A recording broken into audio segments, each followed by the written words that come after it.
രേവതി അങ്ങനെ ഓടിക്കിതച്ച് വരികയാണ് ആശുപത്രിയിലേക്ക് വരുമ്പോഴത്തേക്കും സ്തുതിയും ശ്രുതിയും ചന്ദ്രമതിയും രേവതി അകത്തോട്ട് കയറ്റുന്നുമില്ല. അവിടെ നിൽക്കാനും സമ്മതിക്കുന്നുമില്ല. നീ ഇവിടെ നിൽക്കണ്ട, നീ ഞങ്ങൾക്ക് സമാധാനം താ, നിന്നെ ഇവിടെ കാണണ്ട, നീ ഒരുത്തി നിമിത്തമാണ് എൻ്റെ ഭർത്താവ് സ്റ്റേഷനിൽ കയറിയത്, അത് പോയിട്ട് ഇപ്പോൾ സർജറിക്ക് വിധേയമായിട്ട് കിടക്കുന്നത്, അതുകൊണ്ട് നിന്നെ ഇവിടെ കാണണ്ടെന്ന്. അപ്പോഴത്തേക്കും സ്തുതി പറയുന്നുണ്ട്, രേവതി ഒന്ന് സമാധാനം എന്താ, നീ ഇവിടെ നിന്ന് പൊയ്ക്കോ, നിന്നെ ഇവിടെ ആവശ്യമില്ല. രേവതി കെഞ്ചി പറയുന്നുണ്ട്, ഞാൻ ഒരു തെറ്റും ചെയ്തിട്ടില്ല അമ്മേ, അമ്മയുടെ കാല് വേണമെങ്കിലും പിടിക്കാൻ, ഞാൻ ഒരു തെറ്റും ചെയ്തിട്ടില്ല അമ്മേ, എനിക്ക് അച്ഛനെ കാണാൻ ഒരു അവസരം എന്താ അമ്മേ, ഞാൻ അച്ഛനെ കണ്ടോട്ടെ അമ്മേന്ന്.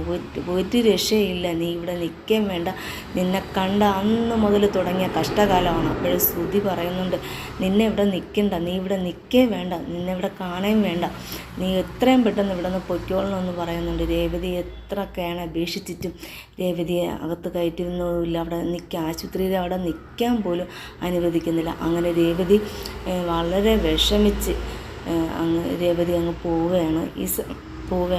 അങ്ങനെ രേവതി അങ്ങനെ ഇറങ്ങി പോകുന്ന സമയത്ത് സച്ചി വേറൊരു സൈഡ് നിൽക്കുകയാണ്. പക്ഷെ രേവതി തമ്മിൽ പരസ്പരം കാണുന്നില്ല. സച്ചി വേറെ ആരൊക്കെയോ ഫോൺ വിളിക്കുന്നു, അതിനൊക്കെ റിപ്ലൈ ഒക്കെ കൊടുക്കുന്നുണ്ട്. അങ്ങനെ രേവതി അങ്ങ് പോകുന്നു. രേവതി നേരെ പോയത് അങ്ങ് അമ്പലത്തിലേക്ക് ഓടിച്ചെന്ന് കയറി, ഓട്ടോയിൽ പോയി ഓടിച്ചെന്ന് കയറി അവിടെ ചെന്ന് തൊഴുകയാണ്.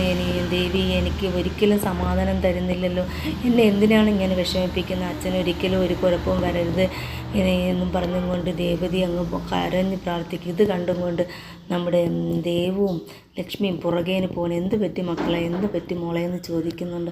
അപ്പോഴത്തേക്കും പറയുന്നുണ്ട്, അച്ഛന് ഒട്ടും കുറവില്ല, അച്ഛന് സർജറിക്ക് കിടക്കുകയാണ് അമ്മേ, ഒരു നിവൃത്തിയില്ല, ഞാൻ നിമിത്തമല്ലേ, ഇതിന് ദേവും ഒരു കാരണക്കാരി, ഞാൻ അറിഞ്ഞോ അറിയാതെയോ ചെയ്ത തെറ്റാണ്, ഇങ്ങനെ സംഭവിച്ചു പോയി, അതുകൊണ്ട് ഞാൻ ഇതിലിനി എന്ത് പ്രായച്ചിത്തമാണ് ചെയ്യാൻ. ദേവിയുടെ മുമ്പ് ചെന്ന് കരഞ്ഞ് പ്രാർത്ഥിച്ച് ഒരു കുടം വെള്ളം തലയിലൊക്കെ എടുത്ത് ഒഴിച്ചിട്ട് 101 പ്രാവശ്യം ശയനപ്രദക്ഷിണം ചെയ്യാൻ വേണ്ടി നിൽക്കുകയാണ്. മോളെ, ഇതൊന്നും നീ ചെയ്യണ്ട, ഇല്ല അമ്മ ഇങ്ങനെ ചെയ്യുന്നു, എനിക്ക് ഇതിൻ്റെ പ്രായച്ചിത്തം ചെയ്യണം, അല്ലെങ്കിൽ പറ്റില്ല എന്ന് പറഞ്ഞ് അങ്ങനെ രേവതി ദേവിയുടെ മുന്നിൽ എത്രത്തോളം കരഞ്ഞ് പ്രാർത്ഥിച്ച് പറ്റുമോ. ഞാൻ ദേവിയുടെ മുന്നിൽ കൊച്ചുനാൾ മുതലേ വളർന്നു വന്നതല്ലേ, എന്നെ എന്തിനാണ് ഇങ്ങനെ സങ്കടപ്പെടുത്തുന്ന ദേവിയെന്നും പറഞ്ഞുകൊണ്ട് കരഞ്ഞ് നല്ലവണ്ണം പ്രാർത്ഥിച്ച് നിൽക്കുകയാണ്. അങ്ങനെ സച്ചി പുറത്ത് പോയിട്ട് വന്നിട്ട് ചോദിക്കുന്നുണ്ട്, ഡോക്ടർ വന്നില്ലേ സുധിയെന്ന് ചോദിക്കുന്നത്. വന്നിട്ടില്ല, എത്രയും സമയമായി എൻ്റെ അച്ഛനെ ഇവിടെ കൊണ്ടുവന്നിട്ട്, ഇതുവരെയും വരാൻ സമയമായില്ലേ. അപ്പോഴത്തേക്ക് ചന്ദ്രമതി ഒരുപാട് വഴക്കിടാ, നീ ഒരുത്തൻ മാത്രം കുടിച്ചുകൊണ്ട് വന്നതുകൊണ്ടല്ലേടാ ഇങ്ങനെയൊക്കെ സംഭവിച്ചത്, എൻ്റെ കെട്ടുതാലി നീ അറുത്ത്, നീ ഒരുത്തൻ നീ കള്ളു കുടിച്ചിട്ട് നീ എവിടെയെങ്കിലും പോകാമായിരുന്നില്ലേ, നീ എന്തിനാണ് വീട്ടിലോട്ട് വന്നത്, അതുകൊണ്ടല്ലേ എൻ്റെ ഭർത്താവിന് ഇങ്ങനെ സംഭവിച്ചതെന്ന്. അപ്പോഴത്തേക്കും ഡോക്ടർ വരുന്നുണ്ട്.